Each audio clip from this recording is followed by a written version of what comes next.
নমস্কার, জবাবচাই বাংলার আরেকটি এপিসোডে আমি ময়ূক রঞ্জন ঘোষ। আজকে একদম সরাসরি একটি প্রশ্ন দিয়ে শুরু করব। মমতা বন্দ্যোপাধ্যায় কি হিন্দু, বৌদ্ধ, শিখ, জৈন, পারসিক, মুসলমান, খ্রিস্টানি মানে ভারতবর্ষের যে সম্প্রদায় বা শ্রেণীরা রয়েছেন তাদের কারোর ভালো চান মমতা বন্দ্যোপাধ্যায়, নাকি মুসলিম সম্প্রদায়ের জন্য তুষ্টিকরণ করেন? এটা বিজেপি দীর্ঘদিন ধরে বলছে, কিন্তু আদৌ কি ভারতীয় মুসলিমদের জন্য মমতা বন্দ্যোপাধ্যায় বা তৃণমূল কংগ্রেসের প্রাণ কাঁদে না? আসলে পুরোটাই রোহিঙ্গা মুসলিম, রোহিঙ্গা বাংলাদেশি অনুপ্রবেশকারী ভোট ব্যাংক হিসেবে দেখার জন্য মমতা বন্দ্যোপাধ্যায় বসে রয়েছেন। আজকে একেবারে শুরুতে দুটো বড় প্রবঞ্চনা বা বঞ্চনা বা যাকে বলে অভিসন্ধি, কনস্পিরেসি, সেই দুটো কনস্পিরেসি দিয়ে আজকের জবাব চায় বাংলা শুরু করব, এবং সেটা ফুল ফ্রেমে যে দুটো প্লেট এই মুহূর্তে প্রথম যে অংশে আমরা যাব, প্রথম অংশ হলো মমতা বন্দ্যোপাধ্যায়ের সংরক্ষণ বঞ্চনা, মমতা বন্দ্যোপাধ্যায়ের সংরক্ষণ অভিসন্ধি, এবং তারপর ঠিক রাত 8:30টার সময় মমতা বন্দ্যোপাধ্যায়ের জনবিন্যাস অভিসন্ধি। একটা বড় কনস্পিরেসি চলছে ডেমোগ্রাফি বদলে যাওয়ার জন্য। আমাদের চারপাশে যে ডেমোগ্রাফি ছিল সেগুলো বদলে যাচ্ছে, এবং এতে ক্ষতিগ্রস্ত হচ্ছে ভারতীয় হিন্দু, ভারতীয় বৌদ্ধ, ভারতীয় মুসলিম, বাঙালিরা, আপামর বাঙালিরা, যারা বাংলাদেশি নয়, যারা রোহিঙ্গা নয়, যারা মিয়ানমার থেকে বা বাংলাদেশ থেকে এপারে কাঁটাতার পেরিয়ে লুকিয়ে চলে আসেন, তারা যেন ক্ষতিগ্রস্ত হচ্ছে, এবং এই ক্ষতিটা করছেন মমতা বন্দ্যোপাধ্যায়। প্রথম যে অংশ, সেই অংশে একেবারে সরাসরি যাব এবার মমতা বন্দ্যোপাধ্যায়ের সংরক্ষণ বঞ্চনা এবং মমতা বন্দ্যোপাধ্যায়ের সংরক্ষণ অভিসন্ধি। বিজেপি বলছে 2024 সালে মহামান্য কলকাতা উচ্চ আদালত রাজ্যের ওবিসি তালিকা থেকে 75টি মুসলিম সম্প্রদায়কে বাদ দেওয়ার নির্দেশ দিয়েছিলেন, এবং এটা নিয়ে বিজেপি যে অভিযোগগুলো তুলছেন সেটা আজ বলবো। মহামান্য হাইকোর্ট বলেছিলেন কারণ হিসেবে, মহামান্য আদালত, উচ্চ আদালত বলেছিলেন যে শুধুমাত্র ধর্মের ভিত্তিতে ওই সম্প্রদায়গুলোকে ওবিসি তালিকায় অন্তর্ভুক্ত করা হয়েছিল। এটা শুভেন্দু অধিকারী এবং বিজেপির বক্তব্য। রাজ্য সরকার এখন এক নতুন অভিসন্ধি বের করেছে বলে বিজেপি বা শুভেন্দু অধিকারী বা শঙ্কর ঘোষরা বলছেন। কি বলছেন? মহামান্য উচ্চ আদালতের নির্দেশে বাদ পড়া সেই সমস্ত সম্প্রদায় যেগুলো মমতা বন্দ্যোপাধ্যায় ভোট ব্যাংক হিসেবে ইউজ করেন, সেই সম্প্রদায়গুলোকে অর্থনৈতিকভাবে দুর্বল শ্রেণীভুক্ত মানে ইডব্লিউএস, এই ইডব্লিউএস এর আওতায় নিবন্ধনের জন্য আবেদন করার ছাড়পত্র দেওয়া হচ্ছে, যাতে তারা অর্থনৈতিকভাবে দুর্বল শ্রেণীর সুযোগ সুবিধা পেতে পারে। দেখুন, এতে কোনো ক্ষতি নেই। আমাদের বাংলাতে প্রচুর প্রান্তিক গরিব মুসলমান সম্প্রদায়ের মানুষ রয়েছেন।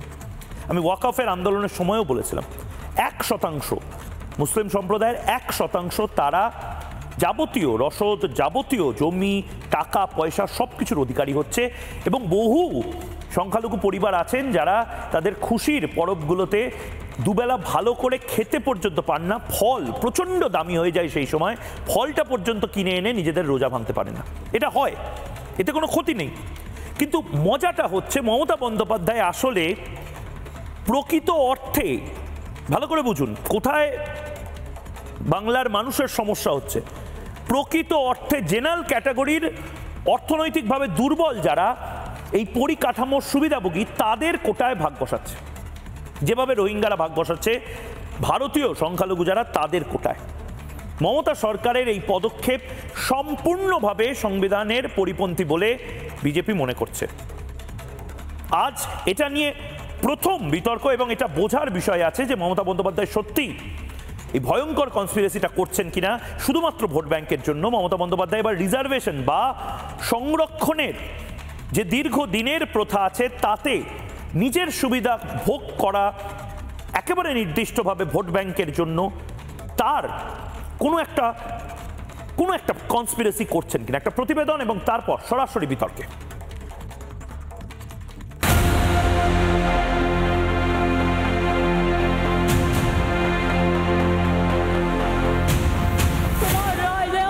বিজেপির রায়দান, তোমার রায়কে মানছি না, এবং দরকার হলে গভর্নমেন্ট জানে কি করে এটাকে রক্ষা করতে হয়।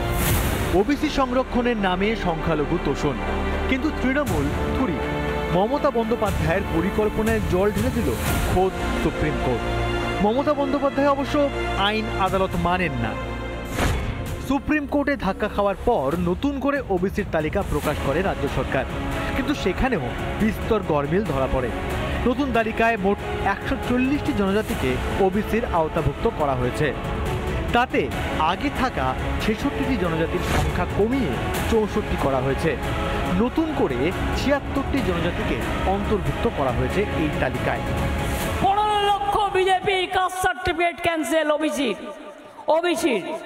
আমি বলছি ক্যান্সেল নয়, অত তাড়াতাড়ি ক্যান্সেল করা যায় না।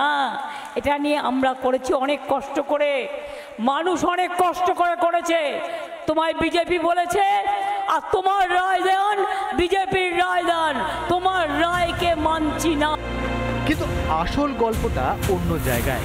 এই 140টি জনজাতির মধ্যে সিংহভাগই মুসলিম, এমনটাই দাবি বিজেপির।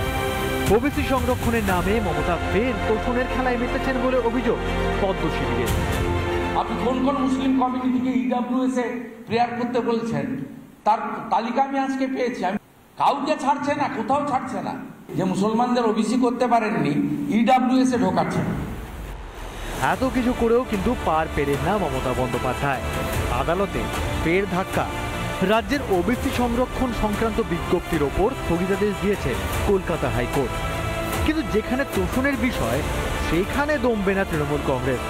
বিজেপির অভিযোগ, এবার আর্থিকভাবে দুর্বল অর্থাৎ ইডব্লিউএস এর ঘুরপথে সংখ্যালঘুদের ঢোকানোর চেষ্টা করছেন Mamata Bandyopadhyay. Economically weaker section বলতে ভারত সরকার যেটা এনেছিলেন, আজকে সেখানে আপনি আপার কাস্টের যারা তাদেরকে বঞ্চিত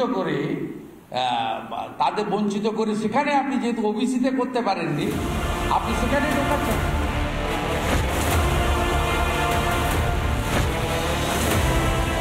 যেন তেনভাবে তোষণ করতেই হবে, এটাই যেন মমতার সরকারের মূল মন্ত্র। এদিক দিয়ে না হলে অন্য দিক দিয়ে। বাংলায় রোহিঙ্গা অনুপ্রবেশকারীরা ঢুকছে, তাদের ভোটার কার্ড আধার কার্ডও হয়ে যাচ্ছে। আর নির্বাচন কমিশন ভোটার তালিকা সংশোধন করতে চাইলেই রে রে করে উঠছে তৃণমূল। কিন্তু সুপ্রিম কোর্ট নির্বাচন কমিশনের হাত খুলে দিয়েছে। বাংলায় কত লক্ষ ভুয়ো ভোটার আছে 2026-এর আগে সেটাই জানতে পারবে বাংলা। রিপাবলিক বাংলা। নানা ধরনের কন্টেন্ট দেখার জন্য লাইক করুন, শেয়ার করুন আমাদের ফেসবুক পেজ, সাবস্ক্রাইব করুন আমাদের ইউটিউব চ্যানেল। পাশাপাশি অন্যান্য ব্রেকিং নিউজের জন্য অবশ্যই চোখ রাখুন রিপাবলিক বাংলায়।